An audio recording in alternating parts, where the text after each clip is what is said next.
the Omon Dede show.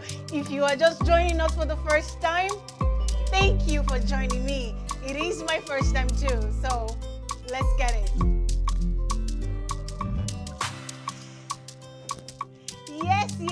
Yes. Welcome to the Omon Dede show.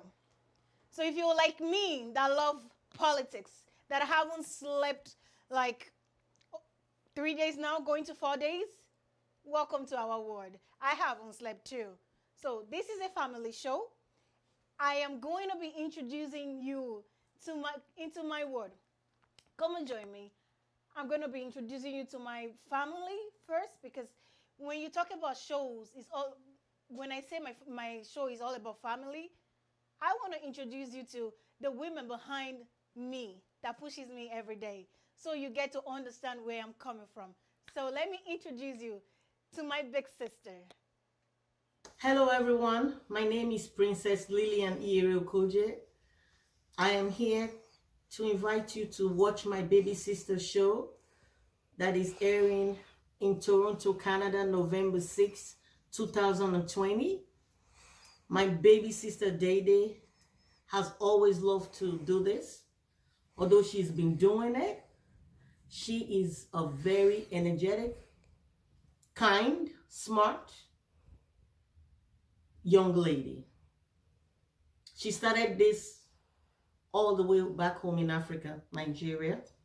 When she got to the United States, she also started her showbiz. When she told me she was going to do a one-man show in New York, I thought it was too much for her. The tax was just too much because she didn't really know anybody. But she proved me wrong. She started African Connect in New York. She did not only just start it, she went to the extent of getting the United Nations involved in her show. My baby sister can carry out a conversation with anybody. Current affairs, politics, she can carry out the conversation smoothly with whoever. Senators, ambassadors, United Nations representatives, singers, actors, actresses, you can name it all. In New York, she did it. She is a go-getter. She is smart. She works hard. And I know that she's going to bring the same quality right there in Toronto. Please watch my baby sister show. She's funny too. She can also dance. So there's nothing. She is the whole package. There's nothing she cannot do. I want everyone to watch my sister's show because I know she is that good. She can do this. Please support her. We are rooting for her. Our aunties, her uncles, myself, my sisters, and my baby. You know who's watching over you. My mama. She's always believed in you. I believe in you. So you go get this, honey, because you can do it. You can do this. You've done it before. You have a record. So, Toronto, please give my sister a shot. Omon Dede show, airing once again, November 6th, 2020. Let's go, baby. You got this, girl. 100%. Love you guys. Thank. You see what I said to you guys? I actually had to I kind of bully them into doing that for me. You know, just singing my praises. That's what I do sometimes. But when you love families, you showcase your family. That's my family. So let me know who your family are, and we can showcase your family too. This is our community here. It's a community show. So before we go any further, we are going to be introducing my guest. I have a wonderful guest coming on tonight. It's this morning with me, and he's director of Care Focus, a non-profit organization who are changing lives here in Toronto. And I will be joined by my one and only friend. I'll call him by my brother, the CEO of Duke Concerts. when you talk about Afrobeats in the diaspora, he is one, he has been instrumental in promoting Afrobeats in the diaspora. So we are going to go on a quick commercial break. But when we come back, you're going to meet my guest, and we're going to talk more about this great organization that are helping people here in diaspora. We'll be right back. Do you know who you are? What is your name? Sometimes you wonder why and wonder how. Don't be alone. Just stay calm, cause even if you choose or not to. My child, recite the words of this ancient mythology. The wisdom I disperse in this verse, no apology. Memorize to keep you from evil theology. For you, the dark Kahiyya denied your equality. See, for generations we perpetrated psychology. Divide and conquer each other, really lynch policy. You cannot build each other up, how will you build economy?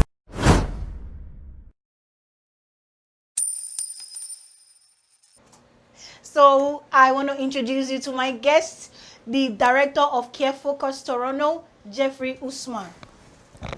Hello. Hi, Welcome to the show. So coronavirus will make us coronavirus will make us hug anymore. Right. Welcome to the show. Thank you so much for having me. Thank you. So Jeffrey, Yes. tell us, what is Care Focus? Okay, Care Focus is an arm of Saving Grace Ministry.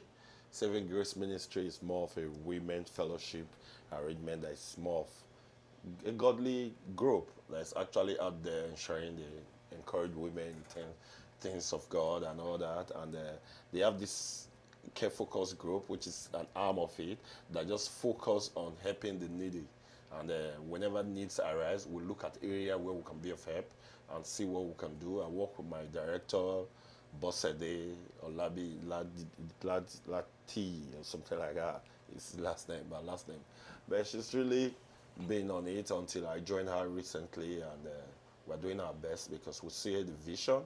The vision is just strictly to see what we can do to help those who cannot help themselves here, both here in Canada and in Africa. And when a time like the crisis on the pandemic came up, then we had to step up, and thank God we're there for those who really needed us. We will come to that because I know that you guys, your organization did some amazing things for the people in diaspora here. But before we continue with my in studio guest tonight, this morning, I keep taking his name because I haven't slept for 3 days. I haven't slept for 3 days. So I'm going to be introducing you to my visual guest, the CEO of Duke Concert. Duke, he is behind from Davido, Burna Boy, Kiss Daniel. He has been instrumental in promoting the African culture in New York City. Duke, are you there? Yes, I'm here with you. Hi, Omon. Hi, Duke. How are you? Hi, Duke. I'm good. How are you today? Hi. How's it going in the studio? Good. Hi. How have you been? Well, we are live. We're good. Can't complain at all. I know that you are in New York, and we have to talk about. We cannot talk about New York. We don't talk about the U.S. election with you because you are in the main hot zone right now. So, what are you seeing in New York? What are you seeing there? Well, it's quite peaceful. Nothing crazy going on. The protests more of the protests are going on in Washington D.C., where the White House is. But there's a serious anxiety, and people are just waiting to hear the end of the results. The coalition is taking quite some time. So people have not slept for days because they want to know, they want to hear that this person is the winner. That's what it is. Yeah, in my lifetime, I never thought that we will see a U.S. election that is like a third world country. In my lifetime, I never thought that this could happen to the U.S. the police, who is policing them now? So anyway, that is that is on the wayside. But we have to, as Nigerians, we have to talk about the NSAS protests because they're, Yeah. as a young girl growing up in a beautiful town called Uromi, and the only time I get to see my representative as the government is every 4 years when they have their election. That was the only time I got to know that, oh, we actually have a government system in this country. So, looking at the NSAS protests, I know you have been vocal about it as well. So, I'm going to throw the question to the both of you. What do you guys see about this movement that the young generation were able to start in Nigeria? I will go to you first, Duke. Okay. So I think that it's about time. It's really about time. It's been it's been happening for years, and people have not been able to speak up this much. But 2020, I think, has brought out a lot of things, have done a lot of things to us. And part of the things is for us to realize that the power is actually in our hands, and that we actually have those people in there. They are supposed to work. Taxpayers' money. So we have to hold them accountable. The police is supposed to protect the citizens and not to prosecute the citizens. It's two different things. So I think the youths have woken up, the youths have woke, and like, believe it or not, it's now this revolution has started with this, because that means that after this, it's not going to be business as usual again. So I think it's a welcome development. Unfortunately, some lives have been lost, but changes would begin from this protest. Mr. Jeff, your organization, Care Focus, Yeah. you guys have been instrumental when the COVID-19 hit. You were your organization was able to provide the people in Canada here that couldn't afford like food. Your organization was able to deliver some food to them. And I'm just trying to tie into the NSAS protest right now because they need help too. How do you see the role of your organization helping the NSAS protest in Nigeria? Well, we've been really practical with trying to be useful to know what we can offer, not just complain about the problem. Also, how can we be a solution during this NSAS? We had a meeting with couples of police officers here in Canada who also lectured us. We had contact back home where we were given opportunity to also discuss with the police in Toronto and see where where we can get them involved in training, capacity building with Nigerian police force and all that. So, but it's still ongoing though, because we're not just going to look at just the problem, because the NSAS generally, from my view, is beyond just the police brutality and all that. There are so many ills that needs to be corrected. Just as my colleague also said just now, you know, it's long overdue. It's long overdue. Nigerians have been too oppressed to the point where everything scares them. If I can make a reference to, for example, during the NSAS protest here, for example, there was a point the police came to have pictures with us protesting here. Some Nigerians had to run because they are used to that mindset that the police are your enemies. And these are people who are supposed to be your friend. They are people you are supposed to hug. You understand what I'm saying? So, generally, there are much to talk about there beyond just the police. Because the police, whether I like it or not, they are the biggest beneficiary of the NSAS, not even the protesters. When we talk about NSAS protest, and we are trying to make sure that every Nigerian has a voice, not just about NSAS. So many things from the political process in Nigeria. I personally believe that we need to educate everyone in Nigeria. Well, when we are talking about education, we have to start from the villages. So how do you think that we can, the people in diaspora here can contribute in educating every child, every woman in Nigeria to be participating in the political system in Nigeria, Duke? How do we do that? How do we come? How do people So do with that? that, Yeah. go on, Duke. So with that, it's a very tricky situation but here.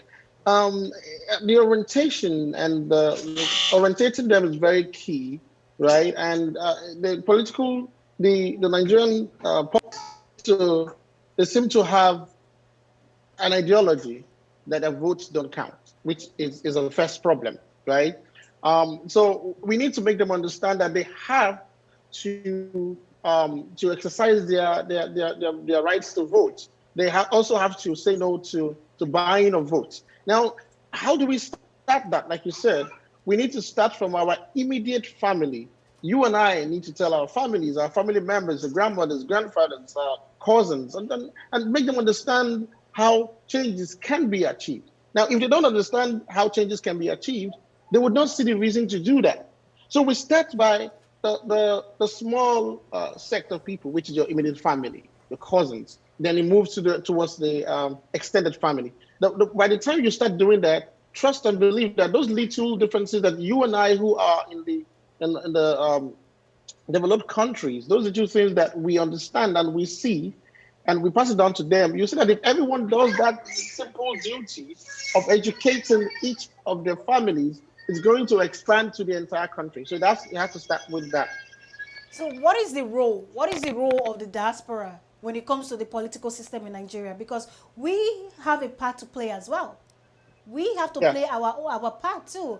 Because when you see the U.S. election, they tell you that the people that is not in the U.S., they are able to vote. But you and I, being here in the diaspora, we can participate in the Nigerian election. So how do we change the law for us to be able to be participating in the Nigerian election? Well, from my view, I think the electoral process in Nigeria is the biggest problem I think the entire system have. Because a country where people cannot rely on their representative, they don't have a connect with them. They are not, the people who are going to represent them believe they can do it, get there without the people. The system, the flaws, those flaws are areas that need to be addressed. Because once the electoral system start to be done right, where confidence start to come up, like you talked about the rural area, people just lost confidence in the entire process. By the time they have confidence that their vote will count, that their vote will be useful, that their vote will not, look at what's happening in the US, for example. The argument in the last 24 hours been count and don't count. You understand what I'm saying? So it's not like anybody oppressing the independentness of that electoral process is the area Nigeria has lacked. But recent elections in Nigeria have started to reassure us, bring little hope. We hope it's spread around the entire country. We saw it in Benin. We saw it in Ondo State. At the end of the day, we have seen that the INEC generally is just like the Nigerian police. They can actually work if the leaders want them to work, if the leadership is structured to make it work. The same thing also happens to the electoral process. If the INEC is given free and fair or a chance to run it, they can run the entire nation and everything will work well. And once the confidence is there, believe you me, I guarantee you, everybody in Nigeria will be part of it. Then we can now extend it to the diaspora to talk about voting in diaspora. When the vote at home cannot even count, they are not guaranteed of counting. What gives us assurance that we over here, our vote is what they will count? Look at what's happening in the US right now. They are not disputing the mail-in vote. You understand what I'm saying? They are just saying the time into which it's coming, to which it's being counted. But the vote are voted by true voters. You understand what I'm saying? So if our system has not got it to a point where those on ground, their vote is guaranteed that it will count, then what guarantees me that my mail I made from here to Nigeria will be counted? So that's it. Thank you so much for that in-depth conversation. But we are going to talk about Afrobeat now. Because I know you are the king of Afro when it comes to the Afrobeat in New York, the king of Afrobeat in New York. So when we still talk about the Nigerian election, we talk about Nigeria, changing Nigeria, the conversation in Nigeria. I know that the voice of the celebrities, so-called celebrities, or the voice of the artists is very important as well. So being a promoter of the Afrobeat in New York, how can you use Afrobeat? Because music is one powerful tool, instrument that you can use to bring people together. How do you see the role of the new age of Afrobeat being able to transform the Nigerian conversation when it comes to education, educating our people to be involved in not just politics, in every area of implementing policies in Nigeria? How do you see the role of Afrobeat? So subconsciously, music has been doing that right from the days of Fela to the Burna Boys of our time. If you listen to the song Collateral Damage and to some of Burna Boy's songs, you see that he's been talking to us about the government and how we how we need to understand the politics of the Nigerian people, and how we're being oppressed and suppressed. So, there's before you from being cautious starts from subconscious. Okay, so music has always been that driving force. Now, moving towards the NSAS protest, the musicians who are demigods in quotes have also been able to use their platforms and their fan bases to drive the protests to bring in more people out. And also, some of them also use their financial resources.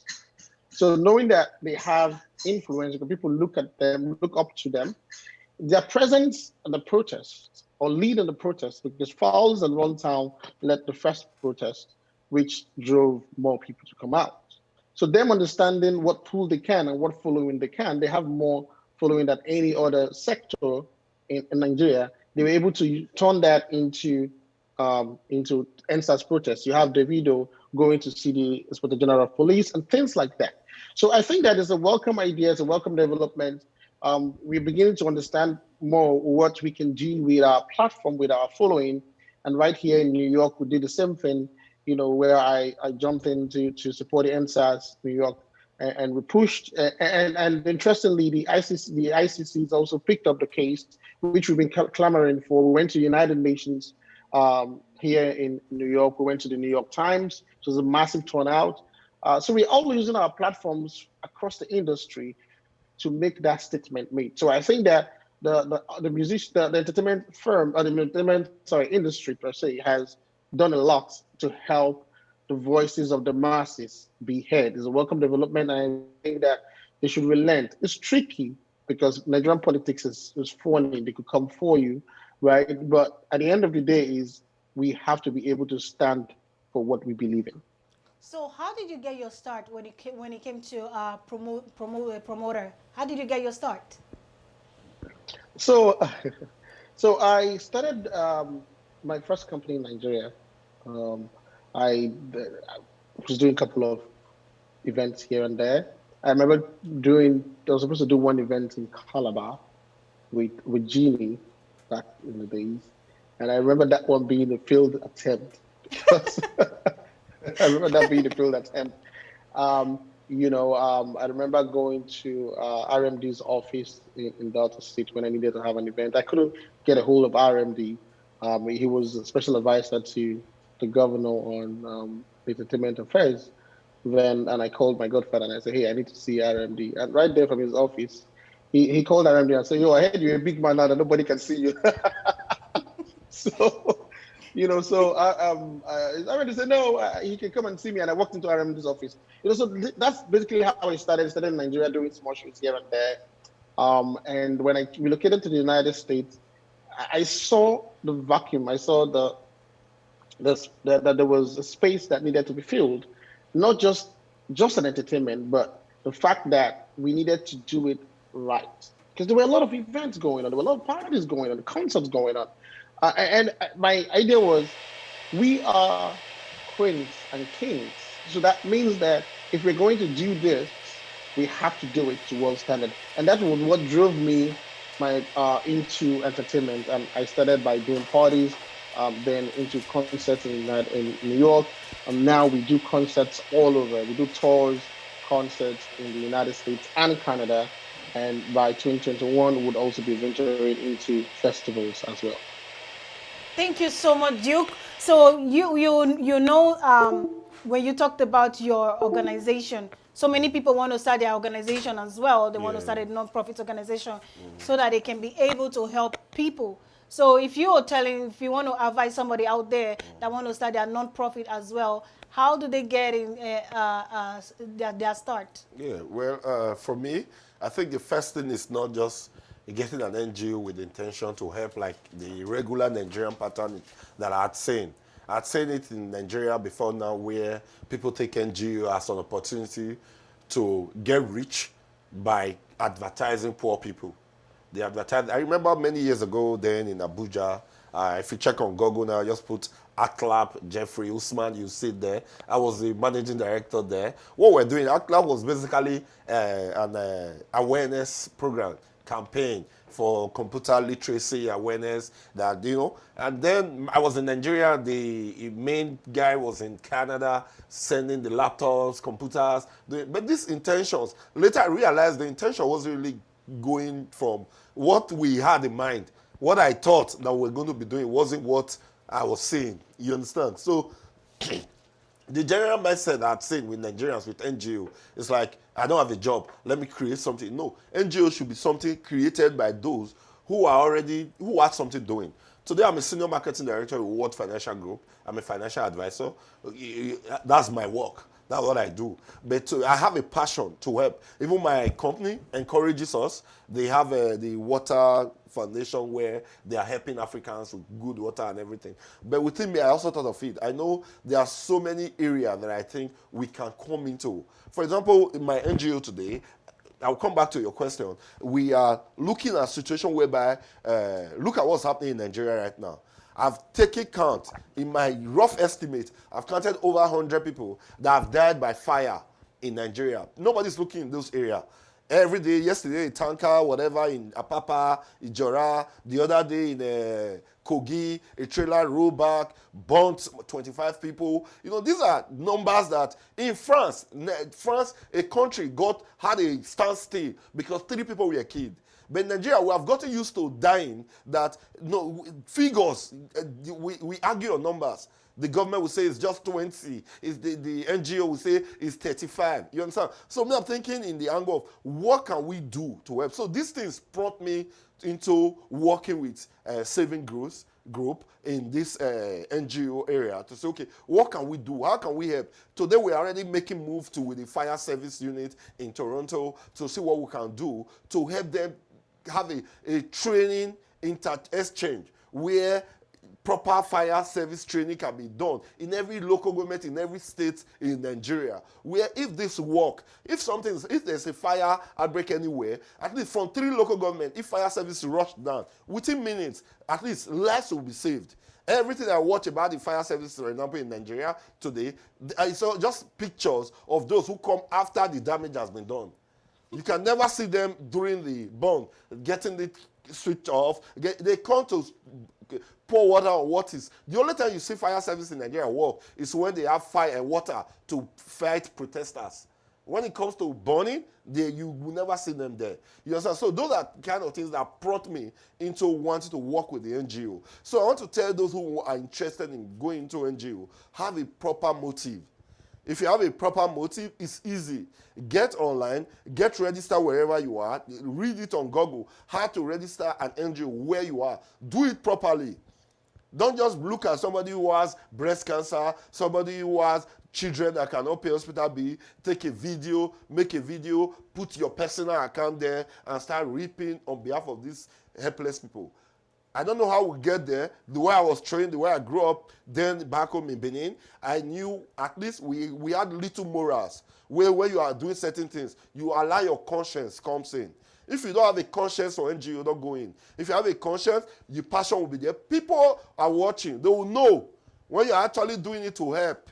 And once you start doing it rightly, believe in me, the right support will come. The right nature generally will work to help you work it out. That's why you see Canada today. It's more of a philanthropist nation. You understand what I'm saying?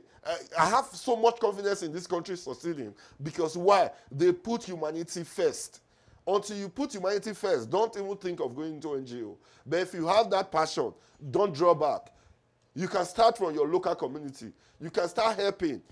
today, personally, I'm already working with some team in Nigeria today on how to. Well, I'm looking at when I look at the NSAS, I thought generally I said we have over 200 million Nigerians all over the world. You understand? And Nigerians worth over 20 million naira, from my assumption, should be more than 20 million Nigerians.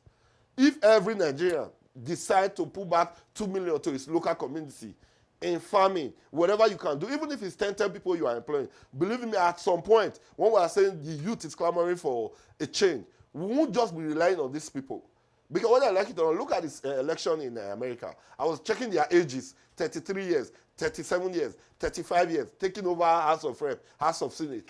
You see, generation is transferring from one to another. But in Nigeria, if Tinubu's son can control everything in Lagos, you see, the hope for a regular Lagosian is very low. So that's why wherever you are, start doing what you can to help your community. Start from there. That's part of the NGO. Thank you so much. Thank you for that. I'm going to bring it to on a lighter note, because I am talking about Nigeria and INSA sometimes. All you want to do is just drink a little water. This is water. It's nothing. It's just water. Anyway, Duke, I'm going to come to you because I have a bone to pick with you, Duke. Really? So, yeah, I have a bone to pick with you. So I heard you were married. Tell me about it. I heard you were married now. Yes, I am. Wife. Come again? I saw you and your beautiful wife. So how did you meet your wife? I want to know. Because there are some people just texting me now. They want to know how you met your wife. So I've known her for, well, now it's over 10 years. I've known her for a minute. I've known her for about 12 years. And I knew her before I came relocated to the United States, really. So as God would have it, we were dating before I came here. Was it first love? No, not really. Not really, because I met her on my final year in college. But as God would have it, we reconnected. When I came here, I had, for some reasons I said I was going to move on. I said, hey, I can't do this anymore, the distance and all that. So I kind of moved on. But as God would have it, it was meant to be. So, I went back and I said, hey, you take me back. And somehow What a it love story, worked out. Duke. What a love story. What a love story. So yeah, I have to summarize it, I want you to, because I am very nosy. So I want to know, how did you propose? Because I'm coming back to him. How did you propose? That's the part of the story that she gets mad at, because when I visited Nigeria one of these holidays, and I said, hey, we're getting married. She was like, huh? Just like that? I did not say, hey, would you marry me? I said, hey, by the way, we'll get married by December. And she looked at me like I was crazy. Yeah. So she anytime there's someone proposing on the TV, she's like, look at your mate. But that's just the honest story, really. I just told her, hey. So there was no flowers? There was no flowers? No. Duke, there was no flowers? I have to talk to your wife. There was no flowers, Duke. My God. So I wanted to ask him the same question, because sometimes I want to know when you tell me you're married. I want to know because, when there are some single girls out there, they are interested, they want to know how, so that we can know what to expect. So how did you meet your wife, Jeffrey? I'm drinking water. I've been laughing because I think Duke has been much more better. Because my case was more divine, it was just God's plan. When I say God's plan, was on the basis that I actually knew my wife like sometime 20 years ago, but I knew her when she was growing up. I just knew her as one beautiful girl. We used to live in the same neighborhood. All of a sudden, she left, and she had these cute brothers. They had cute family, And when she were growing up, we were a crew, friends, and everybody was liking this fine girl. Her mother was a nurse, and she had this pharmacy, you call it chemist, back home. And just to see her, everybody was going there to go and buy vitamin C. This one you lick, the sweet one. So we have some of our friends who were always laughing because we have one of our friends, that guy was always going there buying vitamin C again and again. So we started calling him more, I need more, I need more. We started, it was like a nickname, and at the end, my wife, after many years later, I just finished my NYC. I was still doing my NYC. I go home, I saw the younger brother, we were talking. I was like, "Hi, is that your beautiful sister?" Honestly, at that point, I was in relationship. I was at the point where I wasn't that, how do I put it? I didn't believe in just a single relationship then, Yeah. But at a point, a part of me also was like, am I going to continue like this? I really need to be focused. I need to plan my life. I'm this kind of person that when I need anything major, I take myself out spiritually. I go pray, ask God for help and all that. So I just told God, I want to change my ways. I need my wife. For the next 6 months, it was like a challenge. I don't know if it work with others, but it's just me. I'm like, the next 6 months, I won't date any girl, and any girl I meet next is going to be my wife. So for those periods, I stayed away. Anything that has to do with female, I was staying off, just looking out. And that very good day, me and my friend we went somewhere, fast food, and I got her number from the brother. So I just called to check on her, how are you, and all that. Hope you are still that beautiful young girl we know then. And she was laughing. She was like, "You see when we meet." I'm like, "Oh, so we're meeting. Okay, let's meet." And we had a point. She was in University of Benin. She was coming from school. I drove down that day to pick her up. And immediately I picked her up, I was with my friend who happened to be my best man. And I told my friend, I said, "I'll meet my wife." And she started laughing. He said, "Is that hard to get married? You have never seen my parents." So I look at my friend. I'm like, "Wow, thank God that was not a rejection. That was more of, see my parents?" Was a door open. I said, "What? Don't worry, I'll come see your parents," and all that. That was it? That was it. We talked, and this is the funny part about it. I actually went to see her. She was just this good girl, no boyfriend, nothing. And I took her out. So we came back late in the evening. We had fun. I came to drop her home. Oh, and no, go back. You had fun? What yeah, fun? well, I mean, when I took her out, she had fun? suya. She Okay. had some nice suya, some drink. Let me wait till the thing, come on. Yeah, no, wait to think. At the end of the day, listen to it. Immediately I brought her home, there was already a fight at home. The dad was like, "Who is this guy? My daughter who took away," and all that. So the mother was like, "Please, next time she knows she'll go out with you, you need to come and introduce yourself to the dad, because the dad knows he knows no man." Actually, I was the first man in her life. And actually, I came, I introduced myself to the dad, like, "I like your daughter." And the man was like, "In my family, you don't just come and tell me you like my daughter. You come with somebody in your family, like your parent." And I'm like, I've only had a single mother. So I'm like, okay, let me go call my mom. I went home 2 days after, came back with red wine with my mom. And my mom came to introduce me to, I introduced my mom to the father. The father said, "In my town, you don't just see me. If you want to see me, we have to have a date." And I was not angry, like, I just want to date this girl. What kind of love process is this? And the man said, he has elder brothers. I have to come to the family house and see the family. And, from Benin, the next thing we were in Ira to see the family. I just went with all my friends. That was the introduction. We did the introduction. And at the introduction, the family were like, "When is the wedding?" I didn't even expect that question. I just said, it was sometime around February 2010. And I told them August or November. And that was it. By June, we had our traditional wedding. July 3rd. It's been 10 years now. We've been married. So we actually didn't date, you see. So we are still dating now in marriage. And by the grace of God, we have been blessed with 4 good children. So, ladies, if Wow. you're listening, I want to hear from you. You can email me at omondede@gbkom.fm. I want to know if a man propose to you like Duke with no flowers, if you're going to accept. Or if a man just come to you and say, "We are getting married," if you're going to accept. I want to know, because I'm curious to see if that really works. I want to thank you for joining me today, Duke. And it's been an amazing time on GBKM Network. This is Omon Dede Show. Thank you so much to all my viewers. It's not viewers, you're my community now. We're family. This is a family show. So if you're joining me for the first time, thank you for joining us. Don't forget to join me next week, same time at 10:30 a.m. at gbkm.tv. We are going to be here. It's a community show. The fun is just starting, guys. It's just starting. So, Omon Dede Show, we'll be right back. We have to go pay some bills.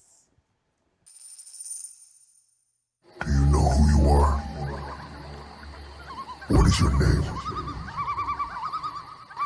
Sometimes you wonder why and wonder how. Don't be alone.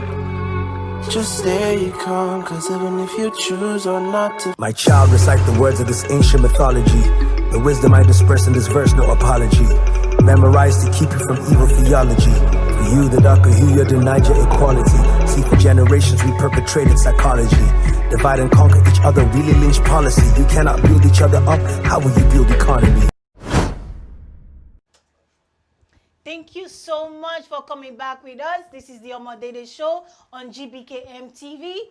So this is our show tonight, this morning. It's a morning show. This is our show. I want to take my in-studio guest today, Mr. Jeffrey Usman. Thank you for joining me. And if you want to get in touch with Jeffrey to be part of his organization, you can reach out to Jeff on 647-677-2720. 647-677-2720. Jeffrey Usman on Facebook, 1.J Usman on Instagram. Thank you. Jeffino1 on Twitter.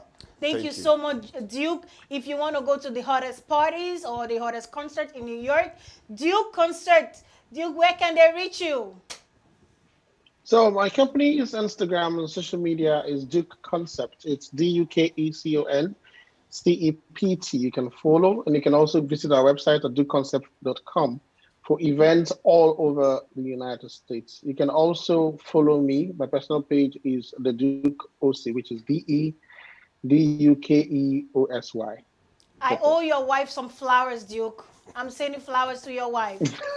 Thank you so much, guys, for joining us. Join me next week at 10:30 a.m. on Friday, the Omon Dede Show.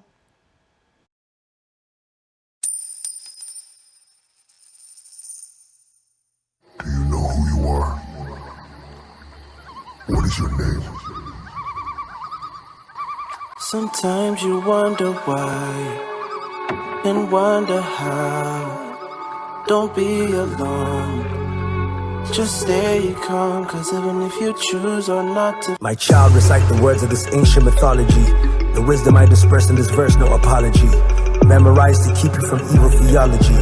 For you, the darker hue, you denied your equality. See, for generations we perpetrated psychology. Divide and conquer each other, really lynch policy. You cannot build each other up, how will you build economy?